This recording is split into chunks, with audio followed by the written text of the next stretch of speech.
war in Gaza grinds on. Israeli forces struck southern Gaza overnight, this time in the eastern town of Khan Younis.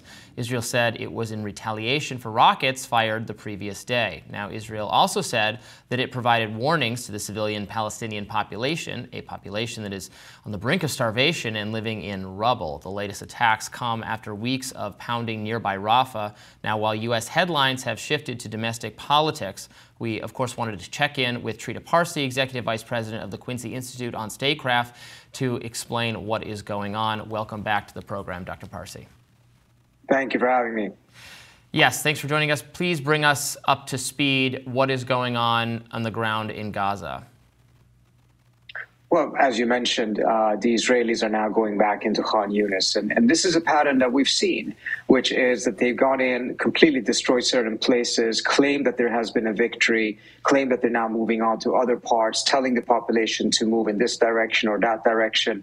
But in reality, they're actually not defeating Hamas. Predictably, we're seeing that Hamas has the capacity of still striking Israel. And at the end of the day, this was not a surprise in many different ways. If you listen closely to what the people are saying in the Israeli debate itself, you have military officials quite openly saying that all of these statistics about defeating and killing Hamas people in Gaza are actually straight out lies, that in reality, Hamas has actually been able to recruit more people over the course of the 9 months that they have lost, precisely because the population is under so much pressure that they're flocking to Hamas to resist the Israeli slaughter that is taking place. We're seeing a similar trend in the West Bank, where Hamas was not strong in any way, shape, or form before October 7th, in which Palestinians are shifting to more radical organizations precisely because of, as a reaction to what the Israelis are doing in Gaza as well as in the West Bank. And what is going on with Netanyahu's government and his attempts to remain in power? You know, we've heard for so long the frustration with Netanyahu that this could be the end for him. Defections from the war cabinet. What's the state of that? Well, the war cabinet was put together after October 7th. He actually didn't need all of those different individuals in the cabinet to continue to govern. But if he loses people from his original coalition, then, of course, the government may risk falling. When Netanyahu was first supposed to come and speak in Congress on June 13th, and then that was postponed all the way to July 24th, I mean, essentially pushing it back 6 weeks. I suspected at the time that the Democrats were trying to reschedule it in the hope that by July 24th, either there would have been a ceasefire, or Biden would have gotten a Saudi-Israeli normalization deal, or there would not have been a Netanyahu government in place because the government would have collapsed by then. And as a result, they would essentially escape this embarrassment of having Netanyahu address Congress and attack the Democrats. I think Netanyahu, on the other hand, thought that if you postpone it, it gives him the opportunity not only to continue the war in Gaza, but also opening the front with Lebanon. And we're hearing more and more concerns from the U.S. government that that is the direction Netanyahu is going, and that by mid-July, there may actually be a full-scale attack against Lebanon.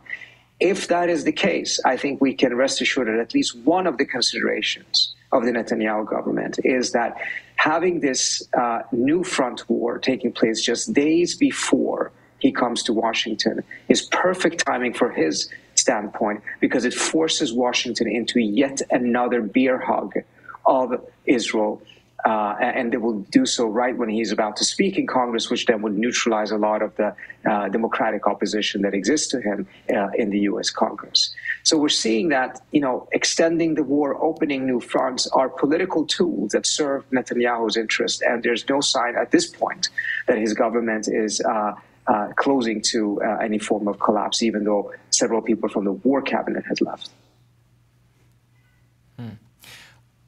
Now, go ahead. Now, the Gaza war has fallen out of the headlines in the United States as domestic issues have really taken hold. But I'm curious where in this fight the generals stand now. There have been calls for ceasefires from fairly senior Israeli officials. Has that issued any sort of pressure on the Netanyahu government? It certainly has put some pressure and, street protests against the Netanyahu government in favor of a ceasefire, because its ceasefire is coupled, of course, with a release of the hostages. And we're seeing increasingly how the hostage families, as well as sympathizers, are realizing that the Netanyahu government has never really had a real interest in striking a hostage deal that ends the war. The last one that the Biden administration presented as Israel's own proposal was something that Netanyahu just walked away from last week, because he made it clear he would not strike a deal that ends the war, even if it secures the release of all the hostages. This has now, of course, fueled a lot of anger in certain parts of Israeli society, because they're realizing that the Israeli government is actually not serious about bringing home the hostages. Now, Israel came up in the debate last week between President Biden and former President Trump, a debate that was widely evaluated by people to have been a disaster for the incumbent.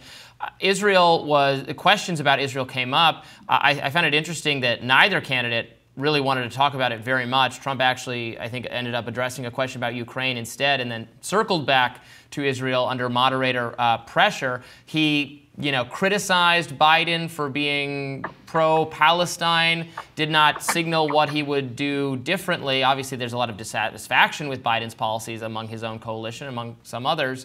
I didn't hear from Trump what significantly would be different if he was president. What did you make of their answers on Israel? I think your point about neither side really wanting to talk about it is actually really correct. From Biden's standpoint, of course, he's never wanted to really talk about it. It is not a winner for him in any way, shape, or form at this point. His support on the left amongst critical elements of his winning coalition from 2020 is collapsing because of Gaza. It's been overshadowed by his horrible performance, but we should not forget that a lot of the loss of support already had started long before as a result of Gaza. Trump is in a position in which he's happily watching, standing on the side, watching Biden self-implode on Gaza, and there's no reason for him to say anything. If he says anything that potentially could alienate or push back voters back into Biden's camp, that would obviously be a mistake. And he doesn't have to do too much to present himself as someone who's very solidly with the right wing in Israel either. So he too has an interest in shifting the conversation to Ukraine. I do think, however, that if if Trump was president, I think in the beginning he would have probably done very much similar things as Biden, probably with even less degree of restraints on Israel. But I don't think Trump would have been as accepting of the escalation risk in the region because of the risk that it would bring the United States into that conflict. So under those circumstances, I think he would have put more pressure on the Israelis, precisely because he wants to avoid a scenario in which the United States could get dragged into war. Moreover, I don't think Netanyahu would in any way, shape, or form feel comfortable violating Trump's red lines or crossing Trump in a negative way, in the manner in which he seems to not only enjoy it, but take great political benefit from essentially making sure that he's constantly forcing Biden to walk back on his red lines. And as you note, this war is escalating regardless of whether American media is still focused on it. We call it the war in Gaza, but there is an increased focus on the northern border and Hezbollah. I'm curious what you see as Benjamin Netanyahu's game here and how this is influencing his standing domestically with Israelis. Sorry, could you repeat the question? The first part of it I couldn't hear, unfortunately. Yeah, I'm looking at the northern border in this war and how this is escalating now into a larger conflict with Hezbollah and how that's influencing Israeli public opinion on the Netanyahu government as we see growing protests here about the essentially mission creep of this conflict. Absolutely. I think earlier on, there was a stronger degree of support and a stronger sense amongst the Israeli public that it was intolerable, as the language was in the Israeli debate, to continue to live next to Hezbollah, since Hezbollah is much more powerful than Hamas. And if Hamas could pull off on October 7th, just imagine what Hezbollah could pull off. That was the argument. And as a result, making the argument that it had to be a preventive war against Hezbollah rather than waiting for what they consider to be an inevitable attack. At this point, I think it's a little bit more split because the Israeli public are starting to realize exactly what you mentioned, that this is not just mission creep. This is also a failed war turning into a forever war. And as long as the United States is continuing to provide support, financial as well as replenishing the ammunition and the bombs and the shells, etc., Israel has the physical capacity to continue the war. But America's patience on this may not be indefinite, and it can come to an end. And in the meantime, the Israelis have put themselves in a much worse situation, both internationally as well as regionally. Israel's standing internationally has probably not been this low since 1992, before the Oslo process started. Dr. Parsi, thank you so much for joining us today. We appreciate it. Thank you so much for having me.